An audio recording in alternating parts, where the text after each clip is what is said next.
Today is Wednesday, Parashat Acharei.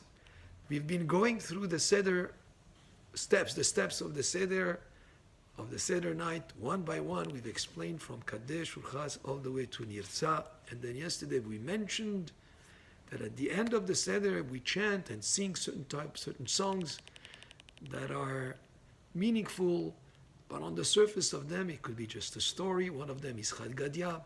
Gadya is about this kid, this young of a goat that my father bought me for 2 zuz, and then there is a cat that came and ate the kid, and then a dog came and bit the cat that ate the kid that my father bought me for 2 zuz, and then afterwards a stick came and hit the dog, and then there is a fire that came and burnt the stick, and then water came and put out the fire, and then after that there is an ox that came and drank the water that put out the fire, that burned the stick, etc.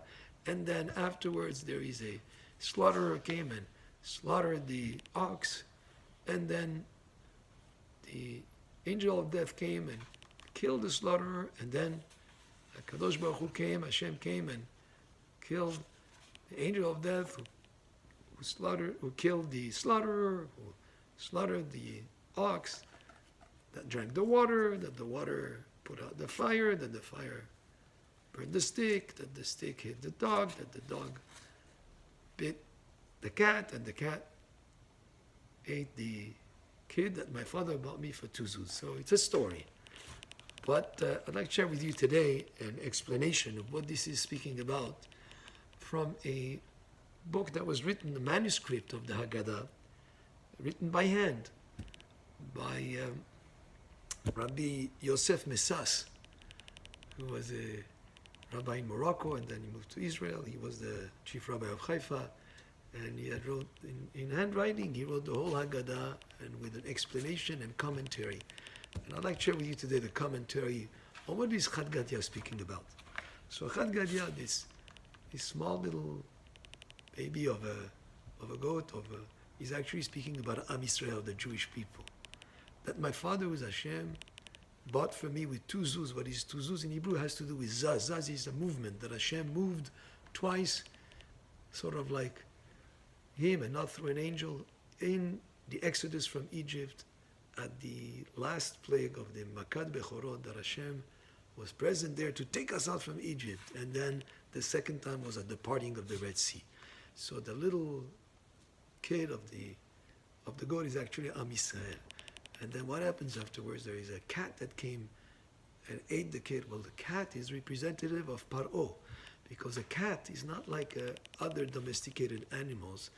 A dog is loyal to his master. He recognizes his master. He'll come back. But a cat doesn't remember. He forgets. He goes. He doesn't have that kind of same loyalty like other domesticated animals. And that is reference to Paro, because Paro did not remember Yosef, and he remembered all the good that Yosef did for Egypt, and Paro became the enslaver of the Jewish people. He forgot, just like a cat would forget. And then what happened afterwards? There is a dog that came and bit the cat. Well, the dog is representative of the leprosy. The leprosy is an illness that bites into the skin or the flesh of a person, just like a dog would bite into the flesh of a person. So that Paro had leprosy. And then the stick that hit the dog, the stick is actually representative of Moshe Rabbeinu, because he had a staff that he came, and that's Moshe Rabbeinu that came and encountered Paro. Then afterwards, what happened? After that, we're saying that the fire burned the stick. And what fire are we talking about here?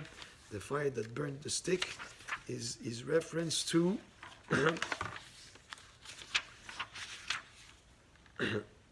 a certain fire that was in heavens. When Moshe Rabbeinu went to Shamayim to receive the Torah, the angels had sort of like a fire coming out of them, because they did not accept the fact that a human being would be able to get such a holy and cherished and holy gift such as the Torah. So the fire didn't really actually devour Moshe, but it attempted to of the angels. And the poet here writes it as if it had devoured the stick, but it didn't actually. It didn't consume the stick, but it came to it. Then the water. What is the water? The water is the Torah. Torah is like water, and the Torah is what protected Moshe.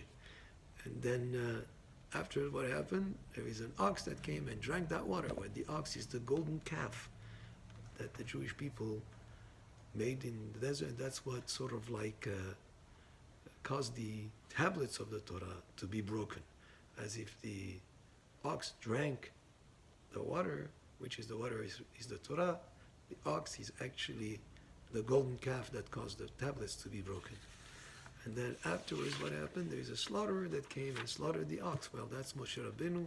He took that ox, that golden calf, and broke it and made it into, he pulverized it, so to speak, just like as if it was as the slaughterer slaughtered the ox. And then what happens afterwards? The Malach HaMavet, which is the angel of death, came when Moshe Rabbeinu's time was to go. He came to take Moshe Rabbeinu's soul. And that's, the poet writes it as if he had slaughtered us, but he didn't.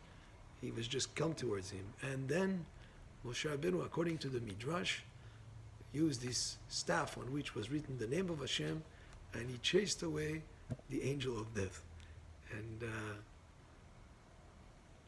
the name of Hashem is what represented at the closing, and the Kadosh Baruch Hu came and slaughtered the angel of death. It's in the poet's way. He didn't really, but just run after him. Moshe Rabbeinu, with this staff, with the name of Hashem written on it, was able to chase away the angel of death. And then Hashem, we say about Moshe Rabbeinu, how did he pass away? It's another subject, but it was Hashem that was directly involved. And Moshe Rabbeinu, lo yada ish et kevurato, he did not like people die. It was a different type of situation there. But the idea here is in Chad Gadya, the whole story that seems just like a story has actually a whole commentary to it and hidden meanings that are below the surface. This is one of the examples that is brought by Rabbi Yosef Mesas in his commentary on the Haggadah that he actually wrote by hand. And we have here in our library at Emma Banim the manuscript, facsimile of the manuscript that was reprinted, and it's full of beautiful explanations and understandings into what the Haggadah is about, beyond just the literal and the meaning on the surface. Baruch Adonai Le'olam, Amen ve'amen.